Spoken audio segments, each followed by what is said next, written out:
Kamusta mga boss? Ayun, dinner na naman natin. Nice. So ayun, pinangako ko nga sa sarili ko na pag niluto na yung pugita, kakainin ko siya ng masarap. Kaya ito na siya. Ayan, papakita ko ngayon sa inyo yung niluto ko. Ito na siya mga boss. Yan.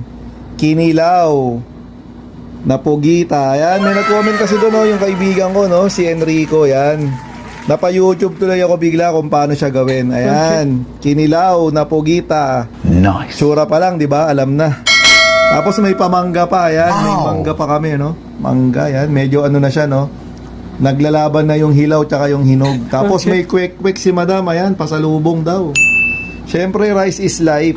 Rice is life yan, no? Ayan, no? Tapos may pampadighay pa. Ayan, bumili pa si madam ng pagpadighay. Yes, may saging yan. Hindi yata makakain yung saging ngayon, no? Kasi may mangga. Okay. So ayun mga boss, kain na.